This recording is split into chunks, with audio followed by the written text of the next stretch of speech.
castillos en España, ¿verdad?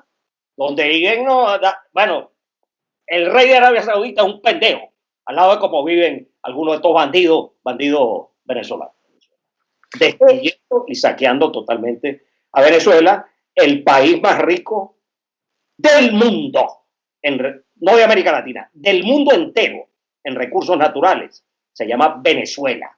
¿Okay? Tenemos esta cosa que yo no sé si llamar tragedia o tragedia bufa, ¿verdad? De un gobierno legítimo, entre comillas, representado por la Asamblea Nacional y reconocido por los Estados Unidos y una cantidad de países más. Y realmente el que tiene el control del país, que es una dictadura de petróleo, ¿verdad? Y Venezuela era un gran exportador mundial de gasolina. A esto llegamos con esta locura, ¿verdad?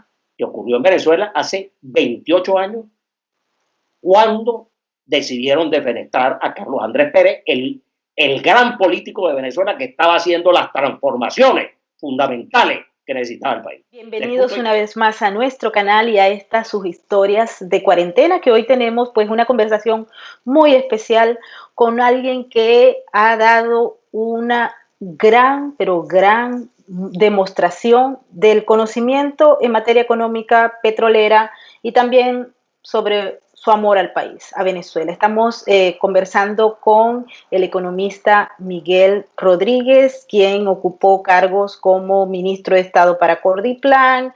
Él es graduado de doctor en economía y se ha dedicado, luego de haber salido del gobierno, donde cumplió un rol muy específico del que vamos a hablar. Ya mucha gente ha ahondado sobre este tema, pero vamos a ver cuál es su perspectiva hacia el futuro y hacia el presente. No solamente de Venezuela, sino a nivel internacional. Vamos a sacar el mejor provecho de su conocimiento, porque hoy en día, con esta pandemia, estamos al frente de una enorme crisis económica. Ya en los Estados Unidos se empieza a hablar de depresión pero más aguda de la que se conoció en el siglo pasado. Así es que, ¿quién mejor que Miguel Rodríguez para darnos esa perspectiva de lo que vamos a ver en el futuro, pero también lo que vamos a ver en relación a Venezuela? ¿Qué está pasando? Ese programa de reestructuración de PDVSA, por ejemplo, que ha presentado el grupo encabezado por Tarek El Aizami. ¿Qué es lo que hay detrás de todo eso? ¿Y hacia dónde vamos en Venezuela? ¿Tenemos algún futuro o no lo tenemos? Así que le damos la bienvenida a el doctor Miguel Rodríguez, quien nos habla desde Suiza y quien está acompañado de una hermosura llamada Bianca. Bienvenidos a Historia de Cuarentena. Ahora te la muestro. Bueno, muchas gracias, mejor por esta invitación. Para mí es un gran placer estar contigo aquí en el programa. Teníamos años que no conversábamos. Te recuerdo que tuviste en el proyecto al cual yo llevé a ese extraordinario periodista venezolano que es Ramón Hernández, a ser director de la Escuela de Periodismo en la universidad, y tú lo acompañaste en esa labor importante que intentamos realizar allí. Y ahora convertida, como estás, en una de las grandes periodistas de Venezuela, en una heroína, porque que está luchando por la libertad del país y ese futuro del cual tú me estás preguntando. Yo creo que yo soy el que debía hacerte la entrevista a ti, en lugar de tú a mí. Bueno, vamos a hacer dos tandas de esta entrevista. Yo te hago una a ti y después tú me haces una a mí. Okay. Pero primero cuéntame cómo estás pasando tu cuarentena ya en Suiza. ¿Qué te cambió o qué no te cambió? A nosotros acá en Nueva York nos ha cambiado bastante la vida. Sí. Allá en Nueva York ha pegado muy duro. Obviamente la densidad de la población de Nueva York hace una diferencia muy importante. Bueno, a mí me ha tocado quedarme solo con mi asistente ejecutiva y guardaespaldas que tengo aquí. Yo creo que es mejor que la mostremos, porque es que si no vamos a entrar aquí en problemas los dos. ¿Qué te hiciste, Bianca? Vete para acá. Nos va a presentar el doctor Miguel Rodríguez, su asistente. Ya van a ver Esta es la que me protege a mí. Mira. Ella es Bianca. Hermosa, hermosa. Una italiana de Macerata. Oh my God. Ya lo vieron, ya lo vieron. Así que está, allá hay espacio para, para salir a pasear con Bianca, porque en España recuerdo una foto muy famosa que se hizo viral de un tipo que se vistió de perro para salir a pasear y violar la cuarentena. No pasa lo mismo en Suiza. Mira, me estaba preguntando, bueno, yo estoy solo, yo tengo 4 hijos, pero están regados por el mundo en esta diáspora producida por la catástrofe y la dictadura venezolana. Entonces, bueno, hablo con ellos todos los días, pero por FaceTime y por WhatsApp. Me ha tocado pasarla sola. Suiza, bueno, esto es un sitio de espacios muy abiertos, ¿no? Aquí la ciudad más grande de Suiza que es Zurich, tiene 500.000 de habitantes. Y Ginebra tiene 250.000.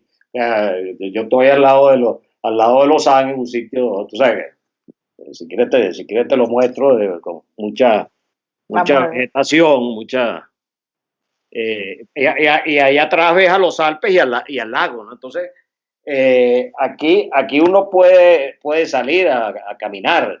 Inclusive la gente anda, mucha gente anda sin máscara, porque los espacios son tan abiertos, ¿no? Yo a Bianca no la camino en la calle, eso sí, sino que la llevo al lago, tú sabes, a los parques, etcétera, más bien en la grama, porque hay que tener cierto cuidado. La mayor parte de los días, quédate tranquila, Bianca. Ya Bianca se puso celosa, creo. Toma, aquí tienes. Ya, déjame darle una cosa que está pidiendo y listo. Está pidiendo un hueso, seguro. Eso mismo. Y cuénteme, o sea, estamos viviendo, bueno, nos ha cambiado la vida, pero la vida va a cambiar más después de esto, ¿no? Ya se prevé que va a haber una pandemia, una post-pandemia, en la cual la economía se va a transformar, pero también los gobiernos. Los gobiernos se les va a exigir, creo que el ser un poco más cuidadosos en materia del uso de los recursos y de la toma de decisiones a futuro, puesto que esto también ha hecho que muchos gobiernos, la gente vea si hacen o no un buen manejo de la crisis. En el caso de Nueva York en particular, creo que hay una revisión importante por parte de los ciudadanos del manejo de la crisis del gobierno tanto local como estatal. ¿Cómo lo ves? ¿Cómo prevés que eso va a ocurrir y cómo se va a conceptualizar tal vez un nuevo gobierno? Mira, es que tú lo ves en lo que ha pasado en los distintos países. Por ejemplo, Taiwán, desde temprano, que no ha cerrado, no hizo lockdown, pero todo el mundo se puso la máscara desde el principio. Bueno, ahí no ha cerrado nada, está todo abierto, las tiendas, los restaurantes, la gente, y déjame decirte que Taipei es una ciudad más o menos grande, porque yo he estado allá en Taiwán. Ellos tienen 400 casos y 3 muertos. O sea, el récord mundial lo tiene. Por otro lado, Suecia decidió que no iba a hacer el lockdown, sino una cosa, bueno, que no se reunieran más de 50 personas, etcétera, pero todo el mundo está en los restaurantes, en los cafés. Ellos apostaron a lo que llaman la inmunidad del rebaño, de que se contagiara más bien la gente, porque el virus tiene una tasa de mortalidad muy baja en la gente, digamos, menor a 60 años, para ponerle un límite. Claro, eso va incrementando. Tienen bajísima mortalidad, un poquitico más que una flu normal en los niños, en los jóvenes, etcétera, ¿no? Pero obviamente si hay una persona que tiene problemas de inmunidad y lo pica, ahí es que está el problema, ¿no? Suecia apostó más bien a que se infectara la población, porque no hay la vacuna, porque lo ideal para conseguir esa inmunidad de rebaño es la vacuna, pero Eso se va a demorar un año, año y medio, quién sabe, 2 años. Y eso sería tiempo récord, ¿no? Porque todo el mundo está dedicado a eso. Entonces, ellos lo que hicieron, claro, tienen un buen sistema de salud, y entonces protegieron, tú sabes, a los mayores, a la gente con problemas inmunológicos, pero ellos no se fueron por el lockdown, que ha sido la respuesta de la mayoría de los países. Pero ¿cómo haces tú en Nueva York, una ciudad con esa densidad, con ese subway en Nueva York, que se mete ese gentío ahí y tal? Y entonces viene el problema sobre todo en los nursing homes, en los ancianatos, etcétera, etcétera, que, bueno, hay 50, 100 personas allí viviendo, y son todos mayores de 70 años, 75 años. Lo pica uno el coronavirus y lo mata todo. Ese es el problema, ¿no? Entonces, pero bueno, yo creo que esas cosas se van a ir resolviendo. Los Estados Unidos ya va a empezar a abrir. Ya va a empezar a abrir, porque tú no puedes continuar con la economía norteamericana cerrada. Eso es imposible. Como dices tú, eso ocasionaría una depresión donde la de los años 30 se va a quedar como juego de niños. Al ¿Y, y- lado, y al- qué piensas tú? ¿Cómo, o sea, hay algunas economías ganadoras luego de la pandemia o tú crees que se va a regularizar todo de tal manera que tenemos un mundo más o menos como antes de la pandemia? Bueno, esto ha sido un golpe durísimo para todo el mundo. Como te digo, hay países que tal vez lo han resuelto sin parar, tal, pero son muy pocos, ¿no? El caso de Hong Kong, que a pesar de que es parte de China, pero ellos tienen su régimen aparte. El caso de Taiwán, el caso de Suecia. Pero esto es un golpe durísimo, y eso se va a aparecer en las cifras del segundo trimestre del año. Porque las cifras del primer trimestre fueron malas, pero lo agarró un pedacito nada más del trimestre. Ahora es que se va a ver el trancazo en términos de desempleo, etcétera, ¿no? En todas las economías, la de los Estados Unidos va a recibir un golpe tremendo. Ahora lo está recibiendo en este momento, en este segundo trimestre, y eso va a aparecer en las cifras, pues, después del mes de julio. Entonces, por eso, esa economía va a empezar a abrir. Y bueno, tendrán que hacerlo mientras dure esto, y se vaya produciendo esa inmunidad de la población, mientras aparezca la vacuna. Tienen que tener cuidado, pues. Yo me pregunto cómo se va a hacer en el sistema de transporte de Nueva York. En Bueno, ciudad- recién acaban de tomar una decisión, que es lo la mismo primera vez. Ginebra, no es lo mismo Ginebra con 300.000 habitantes que un monstruo como Nueva York, que tiene 12 millones. Sí, ¿Entiendes? mira, acaba de tomar el gobierno una decisión por primera vez, es histórica, de cerrar el metro por unas horas, desde la 1 hasta las 5, para poderlo limpiar. Pero Es- dura limpio muy poco, ¿no? Porque al día siguiente está igual, ¿no? Es una densidad poblacional muy importante la que entra al día, o sea, diariamente, a pesar inclusive de la pandemia, todavía pues se ve el metro no full como de costumbre, pero sí bastante llena. no, yo Eh, veo, yo veo que vendrá una recuperación, una apertura, teniendo cuidado, usando las máscaras en caso de estos sitios. Yo diría que en todos los sitios, que aquí mucha gente usa máscara. Yo diría que la mayoría no la usa porque el espacio es muy abierto, pero en ciudades, en las grandes ciudades, la gente tiene que tomar precauciones, ¿no? Y obviamente hay sectores que están siendo muy afectados. El sector de transporte, el sector turístico va a recibir un golpe que va a durar bastante tiempo, ¿no? Bueno, el sector petrolero, con la caída de las economías, la caída precisamente del transporte internacional, todas esas cosas, está recibiendo un golpe tremendo, pero eso se irá recuperando en el tiempo. No hay duda, ¿no?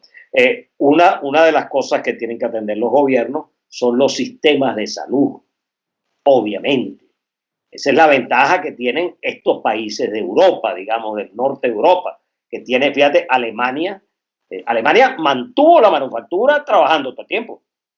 El sector manufacturero alemán no se paró con reglas de distanciamiento, etcétera, etcétera, teniendo mucho cuidado, las máscaras, etcétera, etcétera, etcétera. Y Alemania tiene un gran sistema de salud, lo mismo que Suiza, Suecia, Noruega, pues Holanda, esos distintos países donde el sistema de salud se ha visto presionado, pero no ha terminado abrumado, como terminó en España, en Italia, etcétera, etcétera, donde la cosa ha sido mucho más seria. Ya eso se ha ido controlando. Italia, por ejemplo, ahorita en Roma tú tienes que hay una cantidad de hospitales donde no hay un solo caso de coronavirus porque no entran ahí. Y la gente para entrar en los hospitales es examinada. Y tienen los hospitales donde están los enfermos con el coronavirus. ¿Entiendes? Entonces ellos han ido logrando hacer estos avances. Que tiene que ser un compromiso definitivo los distintos gobiernos hacia el futuro. El sector salud se va a convertir después de esto en lo que siempre ha tenido que ser, en lo que es en estos países, ¿verdad? Un sistema avanzado donde los gobiernos, ahí es que tienen que poner los reales, ¿entiendes? No en tanta pendejada en que gastan los gobiernos, sino en lo que tiene que ser un sistema de salud, un sistema educativo, es decir, las cosas que tienen que hacer los gobiernos en función del desarrollo, el desarrollo de la infraestructura, etcétera, etcétera, etcétera. Sí, vamos a darnos un giro ahora y vemos esas consecuencias, por ejemplo, para América Latina, pero particularmente para Venezuela. ¿Cómo la ve? No, que Venezuela ya recibió en estos veintitantos años un trancazo peor que el coronavirus, que fue el señor Chávez y toda la pandilla que lo acompañó, que lo ha estado acompañando, y ahora esta catástrofe final pues, que estamos viendo en Venezuela. Venezuela es un país que está colapsado, un país con 5 millones en diáspora, ¿verdad? Un país en hambre, con toda la infraestructura del país destartalada, ¿no? Así, con problemas gravísimos en el sector eléctrico, en el sector de agua, en todo, en el sector salud, por supuesto. De las cifras esas que da el gobierno, yo no creo absolutamente en nada de lo que ellos hablen. Bueno, eso es cortesía pues, de esta revolución que terminó saqueando a Venezuela, destruyendo y saqueando totalmente a Venezuela, el país más rico del mundo, no de América Latina, del mundo entero en recursos naturales. Se llama Venezuela. ¿Okay? Las reservas más grandes de petróleo, minerales, de oro, gran potencialidad en el sector agrícola, gran potencialidad en el sector turístico, en el sector industrial, en todos los sectores de la economía. Venezuela debería ser un país desarrollado totalmente. Debía tener la empresa petrolera más valiosa del mundo, por encima de Aramco, de Arabia Saudita, debía ser PDVSA, que era hasta 1998 la empresa petrolera más importante del mundo con Aramco, por encima de la Exxon y de la Shell. ¿Ok? Venezuela, PDVSA debía estar produciendo 7, 8 millones de barriles diarios y debía valer $1,5 trillion de dólares hoy en día. Y lo que es un pedazo de chatarra. Eso lo acabaron estos desalmados, ¿verdad? Que han destruido el país. Debía tener, bueno, Venezuela debe tener 2 Dubái por lo menos. Venezuela debe ser un país totalmente desarrollado, de lejos con el ingreso per cápita más alto de América Latina. Pero no fue así. ¿Cree que realmente este proceso destructor llamado Revolución Bolivariana está llegando a su fin o está tomando aire para seguir caminando? Bueno, el problema es que se ha destruido todo el sistema político venezolano. Entonces, tenemos esta cosa que yo no sé si llamar tragedia o tragedia bufa, ¿verdad? De un gobierno legítimo, entre comillas, representado por la Asamblea Nacional y reconocido por los Estados Unidos y una cantidad de países más. Y realmente el que tiene el control del país, que es una dictadura, ¿verdad? Bueno, ¿Cuáles son las posibilidades de solución? Bueno, la crisis se ha agravado tremendamente. Ahora se acabó la gasolina, se acabó. Imagínate la gasolina. Mira, Venezuela tenía el complejo de refinación más grande del mundo. Ni en Estados Unidos ni en China había un complejo como el complejo Amuay Cardón. Ahí refinábamos más de 1.000.000 de barriles diarios de petróleo crudo y lo transformamos en gasolina y en derivados de petróleo, ¿verdad? Y Venezuela era un gran exportador mundial de gasolina. A esto llegamos con esta locura, ¿verdad? Que ocurrió en Venezuela hace 28 años, cuando decidieron defenestrar a Carlos Andrés Pérez, el gran político de Venezuela que estaba haciendo las transformaciones fundamentales que necesitaba el país, desde el punto de vista económico y desde el punto de vista político. Desde el punto de vista político. Porque a Carlos Andrés Pérez se le debe la elección directa de gobernador en Venezuela. Y todas las cosas que estaban en la agenda política, aparte de la agenda económica, que fue el programa de reestructuración económica más importante de toda la historia de Venezuela. Y del cual yo fui un factor muy importante. Así lo es el gran viraje. Vamos a tocar este asunto que es muy importante del sistema de refinerías de Venezuela. El más importante, definitivamente ocupó una parte. Son una chatarra hoy en día. Ellos están ahorita propiciando una reparación, o no sabemos cómo denominarlo, en el cual aparecen vinculados Irán y en menor medida China. Ahí no.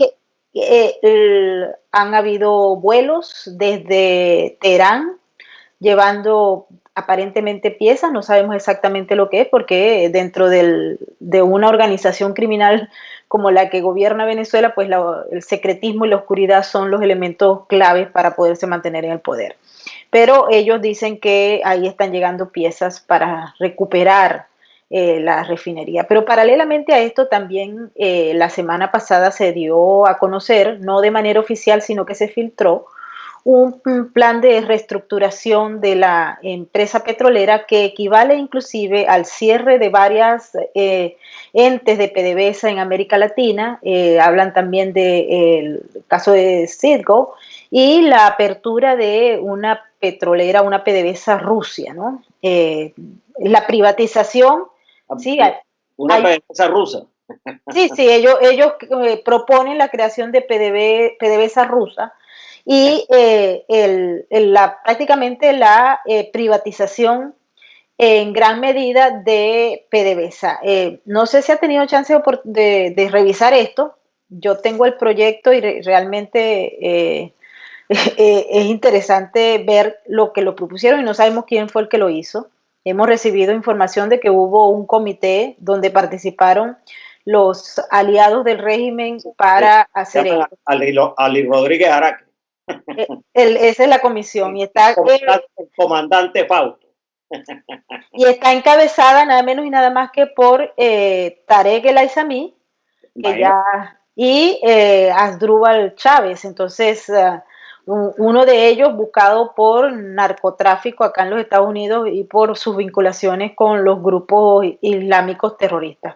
¿Qué es esto? O sea, ¿cómo se plantea esto? Excelente equipo para recuperar la industria petrolera. De primera categoría, a nivel no mundial, del sistema solar. Por favor, ¿de qué estamos hablando? Ya Maduro ha anunciado no sé cuántas reestructuraciones del sector petrolero, van a venir con otra más. Después que acabaron, destruyeron totalmente a lo que era la mejor empresa del mundo.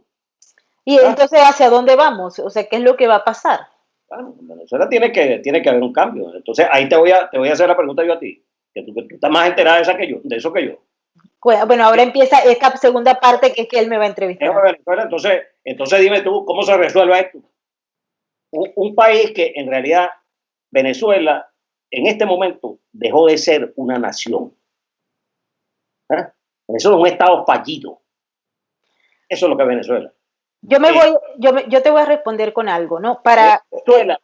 Venezuela es lo que Hegel decía, es una geografía, ya no está ni en la prehistoria siquiera. ¿Entiendes? o sea, destinada a hacer historia. Yo esto lo veo, es un país que está dividido en bandas, ¿verdad? Hay una que está en control de Caracas, etcétera, que es el gobierno de Maduro, si quieres llamarlo de esa, el gobierno, la dictadura, yo no lo llamo gobierno. ¿Verdad? Después el país dividido, totalmente anarquizado, en manos de guerrilleros, lo está destruyendo a Guayana, por ejemplo. ¿Sí? Otros tienen el control de distintas zonas del país. Entonces, Venezuela es un estado fallido que tiene que, cuando ocurre eso, la única forma es que haya una intervención internacional, ¿verdad? Que rescate a Venezuela de este desastre, ¿verdad? Ahora, eso se ve como muy remoto. Se ve como muy remoto, y más en medio de este lío que tiene el planeta completo. Entonces, y además no hay la toma de conciencia, porque está toda dividida políticamente los países desarrollados, ¿verdad? La rivalidad con China, Rusia, los Estados Unidos. En los Estados Unidos es una sociedad muy dividida también, pues está políticamente partida, y entonces allí no se sabe qué es lo que va a ocurrir en los próximos meses y en los próximos años, ¿verdad? Porque esa no es una sociedad, no es una sociedad fácil, los Estados Unidos. Bien No, complicado. Yo viví muchos años allá y estudié allá. Hice mi doctorado en Yale, una de las universidades más rancias de los Estados Unidos. Estuve en Harvard y tuve 2 años en el mejor instituto que tiene Washington de investigaciones económicas. Así que yo conozco el tema de los Estados Unidos bien, y no es ninguna, ¿verdad? Los Estados Unidos está complicado, está complicado. Entonces, ¿cómo se resuelve el tema de Venezuela? Cuando esta gente tiene el control de la fuerza. Además, Venezuela es un país invadido por Cuba, ¿verdad? Que ha sido el factor fundamental de soporte de este régimen dictatorial. pero tenemos además, Durante 20 años, durante 20 años. sí, pero tenemos además ahora la presencia rusa, iraní, china, de Bielorrusia, ayuda de Turquía, etcétera, y esos aliados internacionales que ya los hemos visto actuar en otras realidades, como por ejemplo la Siria, ¿no? Cómo Sí. actuaron, cómo vincularon, y Bashar al-Assad está todavía allí, a pesar de una guerra sangrienta, a Sí. pesar del terrorismo, a pesar de lo que ocurrió con los kurdos, ahí está Bashar al-Assad. Déjame, te pongo el caso ese de Bachar en Siria. Por lo menos el tipo tuvo la noción de preservar la normalidad en ciertas áreas del país, especialmente Damasco, por supuesto, la capital. Yo tenía amigos que iban a Damasco y me decían: Miguel, Damasco está como siempre, espectacularmente bien, y se están matando en el resto del territorio. Y como dices tú, con la ayuda de los rusos, etcétera, etcétera, y sacaron, y bueno, los americanos apoyando a una cantidad de grupos salvajes también. Entonces, bueno, Venezuela no ha llegado a eso porque obviamente la situación es distinta, y esta gente tiene el control total del territorio. Fíjate esta ópera bufa de los últimos días, de un grupo ahí que llegó, que iba a invadir a Venezuela. ¿Con cuántos eran? Eran 30, 40, no sé cuántas. 60 personas al parecer. Bueno, seguramente buscando el botín de Maduro. Bueno, yo quisiera una cosa un poquito más seria para Venezuela. Me huele que ahí está gente que bueno, por ejemplo, el hijo de Baduel, ¿verdad?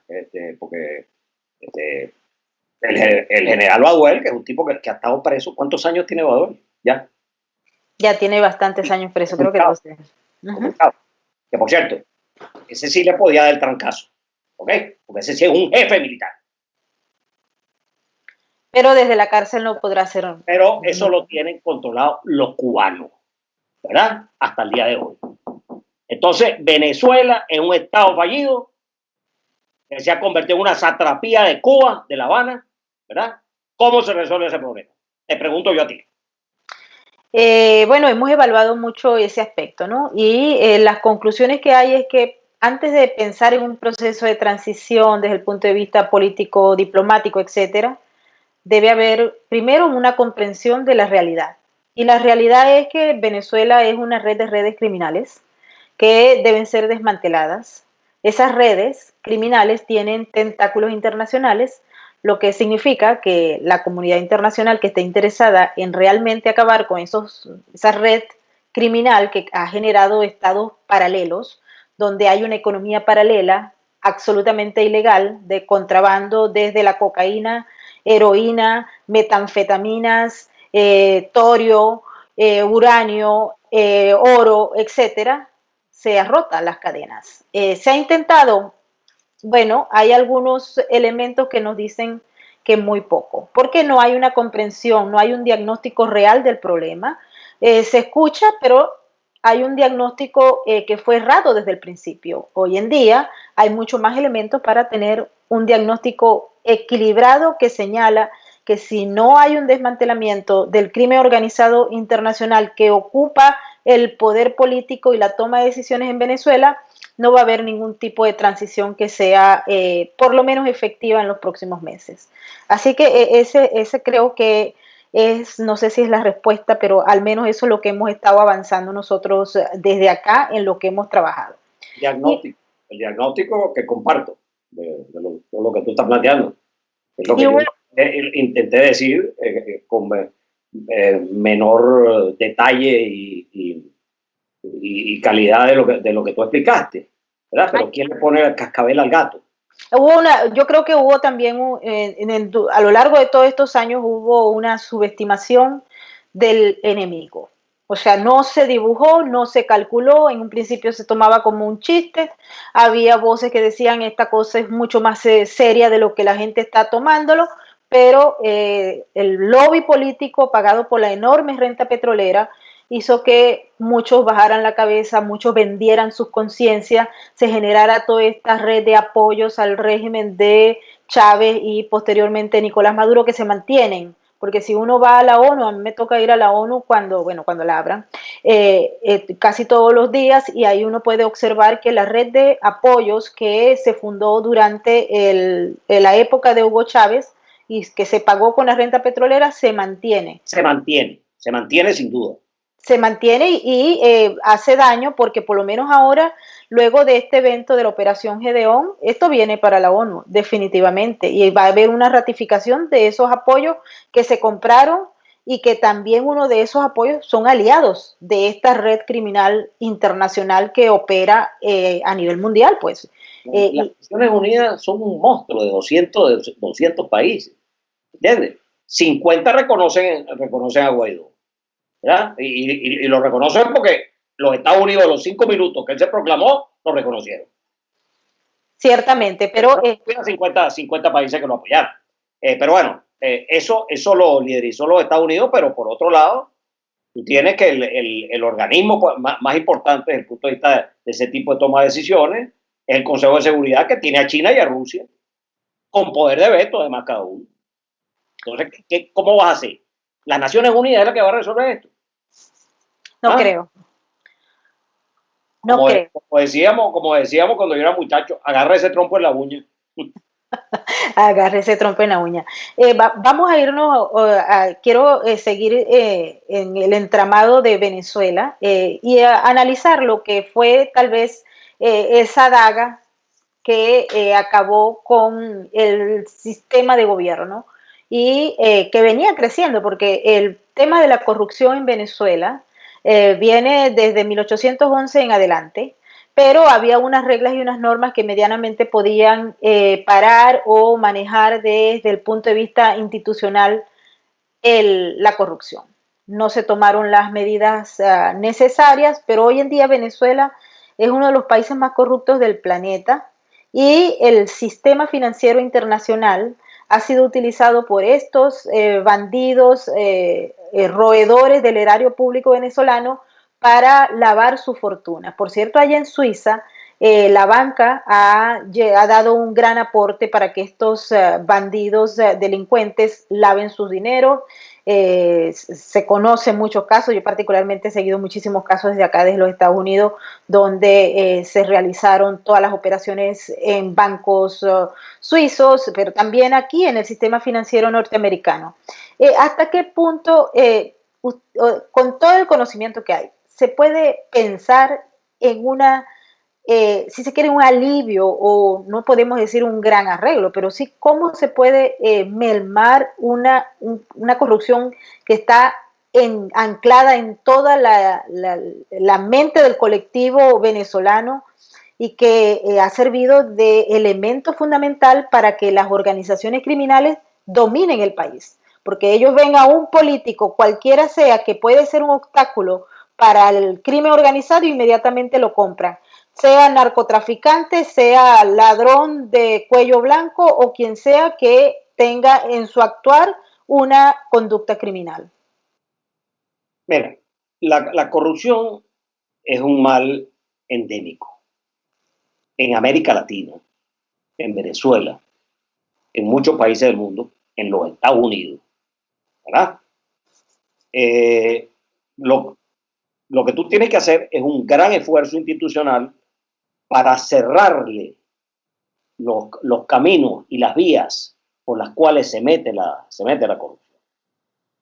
Es cierto que es un mal endémico en el caso venezolano, pero hubo gobiernos que hicieron esfuerzos y presidentes que actuaron dignamente. Te puedo hablar hasta desde el gobierno de López Contreras, ¿verdad? Pasando por el gobierno del presidente Medina, ¿verdad? También en la época de la democracia, Rómulo Betancourt, que por lo cual tiene mi reconocimiento como gran político de Venezuela, logró imponerse en esas elecciones y hacer un gobierno que fue muy duro, el gobierno de Rómulo Betancourt, porque tuvo varios intentos de golpe de Estado y la invasión de Fidel Castro a Venezuela, la primera invasión de Fidel Castro a Venezuela, donde él manda a Che Guevara, a Ochoa, ¿verdad? A toda la pandilla de secuaces de la Sierra Maestra, los comandantes de la Revolución Cubana, a invadir a Venezuela y apoderarse de Venezuela, porque Fidel tuvo eso claro desde el principio, que le tenía que poner la mano al petróleo de Venezuela. Bueno, Venezuela tuvo un gran presidente, que fue Rómulo Betancourt, ¿verdad? Con su mano derecha, ¿verdad? De un gran político que se llamaba Carlos Andrés Pérez, que fue su ministro de Relaciones Interiores, y lograron conjurar y hacer un gobierno que se destacó también por su honestidad, porque Rómulo era un hombre honesto, ¿verdad? E imponía ese criterio en su gobierno. Otro gobierno, ¿verdad? Fue el gobierno del presidente Leone, ¿verdad? De Caldera, en su primer gobierno no se puede hablar mal desde ese punto de vista, ¿verdad? Y el gobierno con menos corrupción de la historia de Venezuela fue el segundo gobierno de Carlos Andrés Pérez, porque las cosas se deterioraron lamentablemente en los gobiernos del presidente Herrera y del presidente Lucinchi por esta cosa de los controles. El control de cambios siempre se convierte en un prostíbulo de corrupción, ¿verdad? Porque cuando tú tienes esos sistemas de cambio diferenciales, en aquella época tú te acuerdas que era Recadi, la institución, y tú tenías tasa de cambio de 4.30, 7.50 hasta 48 en el libre, ahí el incentivo de corrupción era tremendo. Entonces Recadi se convirtió en un factor de corrupción. El Ministerio de Fomento repartiendo prohibiciones de importación, aranceles diferenciales, ¿verdad? Ese era un ministerio donde le hacían cola a los empresarios, a los ministros, ¿verdad? Y quién sabe qué salían de esas reuniones, ¿verdad? Por eso nosotros hicimos la reforma comercial, unificamos la tasa de cambio en marzo de 1989 y se acabó Recadi, y se acabó la corrupción administrativa hasta Recadi, ¿verdad? Y en el Ministerio de Fomento, bueno, fuimos a una reforma comercial. Lamentablemente no me aprobaron a mí en el gabinete, que era la mejor de todas, pero de todas maneras se hizo una más moderada, ¿verdad? Y ahí se acabaron las visitas. Con Moisés Naín se acabaron las visitas de los empresarios al Ministerio de Fomento. ¿Ok? Aquí ustedes van a producir si pueden producir, si son verdaderos empresarios. Nosotros les vamos a dar toda la facilidad. Vamos a acomodarle la economía, ¿verdad? Vamos a implementar un programa económico, pero se acabó la vagabundería esta de lo que era Recadi, el Ministerio de Gobierno, etcétera, etcétera, etcétera. No puedes acabar con. Pero lo que sí te digo es que en ese gobierno, segundo gobierno de Carlos Andrés Pérez, todas las decisiones del gabinete, incluyendo la rectificación de la partida secreta, se hicieron bajo las más estrictas normas de corrección administrativa, ¿verdad? No hay un solo ministro, aparte del juicio político que le hicieron a Carlos Andrés Pérez y que ahí involucraron, imagínate tú, Alejandro Izaguirre. Alejandro era un santo, hombre que iba a misa todos los días a las 7 de la mañana, tipo de primera categoría, ¿verdad? Y a Reinaldo Figueredo, que es un hombre honesto también, lo involucraron con la cuestión del juicio político de Carlos Andrés Pérez, pero después tú no tienes un solo ministro de Carlos Andrés Pérez con ningún indicio iniciado por ningún acto ilícito ni de corrupción administrativa. Porque nosotros cortamos eso. Las privatizaciones que se hicieron, la privatización de la CanTV fue la mejor que se hizo en toda América Latina, en una licitación internacional abierta para el 40% nada más, 40% de la CanTV, el 60% quedaba propiedad del Estado venezolano, ¿verdad? Y es la empresa beneficiaria, que terminó siendo la GT y la AT&T, porque le sacaron casi $1 billón de ventaja al segundo consorcio, que era el de Bell Canada con Gustavo Cisneros, ¿verdad? Una cosa absolutamente transparente. Absolutamente transparente. La CanTV tiene el precio más alto de la. Esa es una empresa que no servía para nada. Yo no sé si tú te acuerdas que tú agarrabas el teléfono en esa época y tenías que esperar 10 minutos para que agarrara tono, ¿verdad? Y después marcar como 10 veces para que te cayera la llamada. Porque en esa empresa no se había vuelto a invertir un centavo desde el primer gobierno de Carlos Andrés Pérez, donde hubo esa gran bonanza petrolera. Entonces, bueno, decidimos todo eso se hizo de manera absolutamente impecable, ¿verdad? Entonces, tú tienes que hacer las cosas así y que el Estado, como estábamos hablando de la pandemia, se dedique a otras cosas, a las cosas que tienen que hacer los países en función del desarrollo, a desarrollar un sistema de salud, un sistema educativo, a crear una gran infraestructura que necesitan todos los países para poder ser desarrollados, a proporcionar los incentivos a los sectores fundamentales que contribuyen al empleo y al desarrollo. Pero tú tienes que tener el parámetro de la honestidad, de la total honestidad administrativa, ¿verdad?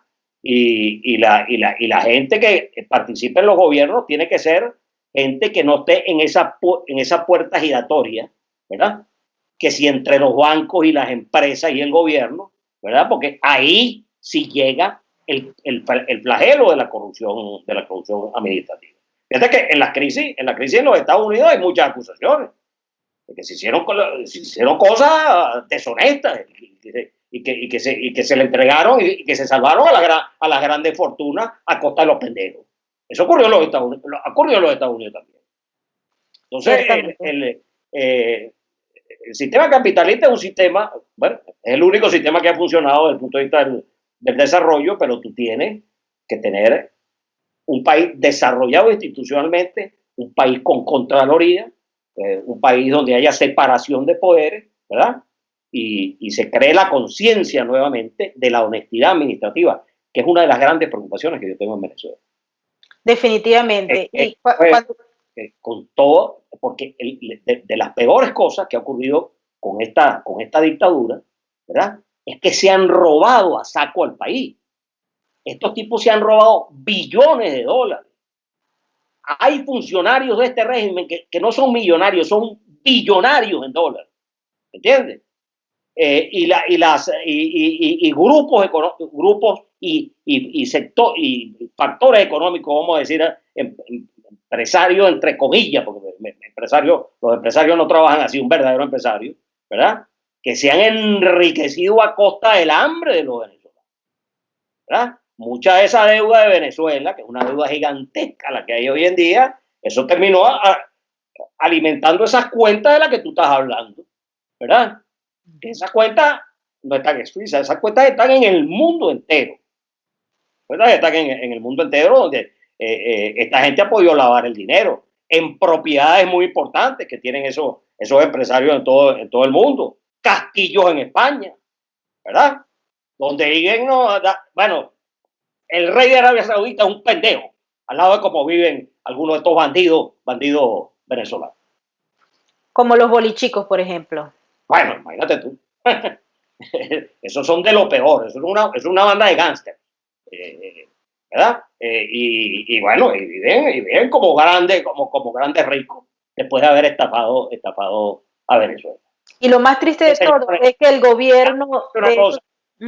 Y déjame decirte una cosa, esos bichos, los bolichicos, ¿verdad? No solamente les pagan comisiones a los funcionarios del gobierno, sino también reparten reales en todo el sector político venezolano. Sí, hemos tenido información justamente sobre eso, ¿no? Pero lo triste en este caso es que países, por ejemplo, como España, no hayan articulado sus mecanismos de transparencia a la hora de recibir esos capitales que vienen de conductas criminales porque vienen de producto de la corrupción y han permitido que se laven esas fortunas en España, comprando ese famoso castillo El Alamín y otros, porque en el barrio de Salamanca casi todo ese castillo se lo compraron este bandido, esa familia, a los Borbones. Ahí, en ese cortijo, fue que Juan Carlos mató a su hermano, por accidente, por supuesto, cuando era muchacho, ¿verdad? Estaban de cacería ahí, es un coto de casa, una vaina gigantesca, ¿entiendes? Bueno, y se lo vendieron, yo no sé si fueron los Borbones que ya lo habían vendido y después otros se lo revendieron a estos tipos que viven ahí, felices y contentos. Pero ¿quién es el gobierno de España? Si el vicepresidente es el Coleta. ¿Quién es el vicepresidente de España? Un producto de la revolución. Pedro Sánchez, ¿verdad? Humillando la historia del PSOE, que fue un gran partido, ¿verdad? De España, haciendo gobierno con este bandido chavista, que fue financiado por Chávez para montar ese movimiento Podemos en España. Entonces, ¿cómo quieres tú que ahí haya ninguna reacción de ningún tipo? Sí, bueno, pero estos capitales... España reconoce al gobierno de Guaidó. España reconoce el gobierno de Guaidó, este gobierno de Pedro Sánchez, reconoce a Guaidó porque lo obligan los Estados Unidos, que obligó a la Unión Europea a que tiene que reconocer a Guaidó. Porque si no, ni eso ocurriría. Bueno, pero ellos reconocen al gobierno de Guaidó, pero a la vez reciben a Delcy Rodríguez y le dejan que baje no sé cuántas maletas, que las lleven a la embajada de Venezuela en Madrid, y se saltan todos los acuerdos y sanciones de la Comunidad Europea. Entonces, son como los rebeldes chavistas en Europa. Pero ¿quién financió a Pablo Iglesias? ¿Quién fue el gran financista de Pablo Iglesias? Y después. La Revolución Bolivariana. No, Hugo Chávez. Hugo Chávez y Evo Morales. Con nombre y apellido. Y Evo, un poquitico, porque realmente el que financiaba todas esas vainas era Chávez. ¿Verdad? Que agarraba y malversaba los fondos de Venezuela, dilapidó los fondos del país, por lo cual Venezuela está como está, ¿verdad? Para estar en esas locuras en las cuales él andaba en el mundo entero, convirtiéndose en la gran figura de la revolución internacional. Pero esa figura, ese grupo que él sembró en España... Que Dios lo tenga donde él merece. Sí, mira, esta figura, esta semilla que él sembró en España ha crecido, ¿no? Lamentablemente la sociedad española no tomó, porque los pueblos, eso suele ocurrir, que no aprenden en cabeza ajena, y ellos le están dando espacio a Pablo Iglesias y a su grupo Podemos y a toda esta cuerda de personas señaladas de enormes casos. Hay una investigación en contra de ellos en Bolivia por el gobierno de transición de Áñez, y allí han empezado a hablar algunos de los que forman parte de esas organizaciones criminales y los han señalado. Acá también se ha empezado a visualizar ese aspecto relacionado con Bolivia, no con Venezuela todavía. Y en España me dicen que se llevó De hecho, Abascal llevó una solicitud para que se investigaran, pero obviamente estando esta gente en el gobierno, no creo que nada vaya a ocurrir, así como tampoco van a averiguar ni a Nervis Villalobos, ni a Alejandro Betancourt, ni todos estos corruptos que están allá haciendo vida de millonarios. Así es. Bueno, tú misma lo has dicho, no, no es toda la sociedad española, ni siquiera todo el PSOE. Sí, Felipe González fue el primero que se alarmó y pegó un grito en el cielo cuando Pablo Iglesias tumbó a Rajoy con 83 diputados nada más, ¿verdad? Entonces le montó una moción de censura y Rajoy tuvo que dimitir. Y Felipe fue el primero que señaló que es una irresponsabilidad tomar el control del gobierno con solo 83 diputados en la Corte de España, ¿verdad? Después, el Pedro Sánchez, que tiene pico de plata, logró la mayoría y después la perdió en las elecciones siguientes y entonces se alió, porque tampoco no hay conciencia realmente en el... Pero esta alianza de Pedro Sánchez con Podemos es repugnada por Felipe González. Yo conozco a Felipe González. Felipe González siente asco por esta alianza, ¿verdad? El gran líder histórico del PSOE moderno, que fue Felipe González, un gran presidente que tuvo España, ¿verdad? Y los varones de ese PSOE, muchos de ellos han hecho videos y todo, diciendo que esto es una monstruosidad lo que está ocurriendo en este momento. Y se avergüenza que ese partido histórico de España, que fue fundamental en la reconstrucción de la democracia española, con Felipe González a la cabeza, ¿verdad? Haya caído en lo que está haciendo. Lamentablemente. Nos vamos hacia otro tema. Se ha dicho desde acá, hay varios argumentos que se han planteado en el Congreso de los Estados Unidos, en los centros de pensamiento y en algunas agencias de gobierno. Y es que hubo una creación de un estado de economía paralela en Venezuela y en algunos otros países que siguieron esta línea. Y ese estado de economía paralela equivale a toda la conducta ilegal, criminal que existe en el planeta. O sea, es una especie de economía que permite que estas organizaciones criminales se mantengan en el poder y el mundo, los estados, pareciera que están quedándose cortos a la hora de tratar de restringir esas economías paralelas. Hablo, por ejemplo, del tema de las sanciones. Estados Unidos y la Unión Europea introduce sanciones para evitar que ese flujo de economía ilegal se mantenga. Sin embargo, los criminales van mucho más allá e inventan otras vías, son extremadamente creativos, conocen las estructuras legales de los países, saben a qué países escoria pueden irse y saben cómo manejarse. Y mientras tanto, se mantienen en el poder. Las economías, y tenemos a Irán, que tiene más de 40 años con sanciones estadounidenses occidentales. Tenemos a Corea del Norte. Bueno, pero Irán no tiene un estado fallido.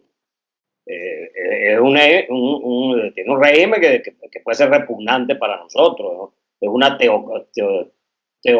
teocracia dictatorial, como tú la quieras llamar, pero Irán no tiene un estado fallido. Venezuela es un estado fallido. Venezuela y es una satrapía de otro estado que se llama Cuba. Eso hay que tenerlo claro. Okay, pero el territorio está dividido en bandas criminales. Pero el tema es... Esa es la situación de Venezuela. ¿Cómo resuelves tú eso? El tema es evaluando las sanciones que han impuesto a las figuras de este Estado fallido, tanto Estados Unidos como la Unión Europea y otros países, con mucho más, si quieres, debilidad por parte de los países de Latinoamérica. Pero a la final hay algunos gobiernos que han también dado al menos una palabra de voluntad política de hacerlo. Pero ¿qué es lo que pasa? ¿Por qué no funcionan? O sea, ¿cómo evalúas tú esas sanciones?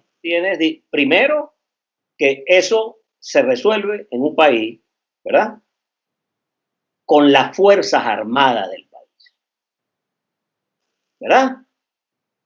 Cuando se debilitó, ¿verdad? Y se le acabó el oxígeno a la dictadura de Pérez Jiménez, Bueno, vino el 23 de enero y los militares participaron para tratar de formar la democracia. Después intentaron tumbar Rómulo, como te dije, varias veces. Y Fidel Castro se metió y las Fuerzas Armadas venezolanas rechazaron eso y apoyaron a la democracia, exterminaron a los cubanos invasores, ¿verdad? Ahí no quedó uno vivo de lo que intentaron humillar a Venezuela, ¿verdad? Por órdenes de Fidel Castro, ¿verdad? Esas eran unas Fuerzas Armadas. Ahora, ¿qué es lo que pasa en Venezuela? Que tenemos estas Fuerzas Armadas que se han convertido en parte del sistema, de este sistema de expoliación del país. No voy a decir que son todas las Fuerzas Armadas, ¿verdad? Porque hay gente todavía digna en las Fuerzas Armadas de Venezuela. Y yo estoy seguro que la mayoría de los militares deben estar avergonzados del cuerpo al cual pertenecen en este momento. Pero eso tiene un gran control de inteligencia. El factor fundamental es una de las inteligencias reconocidas internacionalmente como una de las inteligencias más avanzadas, que es la inteligencia cubana, ¿verdad? Especialista en todo este tipo de metodología que ellos utilizan, ¿verdad? Para neutralizar a los enemigos y por los cuales este sistema que ha destruido totalmente a uno de los países más bellos de América Latina, que se llama Cuba, se haya mantenido 61 años en el poder con todas las sanciones que tú le quieras aplicar desde los Estados Unidos. ¿Ok? Entonces, el tema de las sanciones. Tenemos 21 años en esta cuestión, ¿verdad? Y esas sanciones se evaden porque hay otros factores poderosos, economías muy importantes y países muy importantes como China, Rusia y todos los otros que tú nombraste, Turquía, etcétera, etcétera, ¿verdad? Que siguen apoyando a la dictadura y la consideran legítima, ¿verdad? Y precisamente en esa lucha de poder internacional prevalece entonces esa situación donde los Estados Unidos aplican y ellos le evaden por otro lado. Claro, la situación en Venezuela ha llegado pues a niveles catastróficos.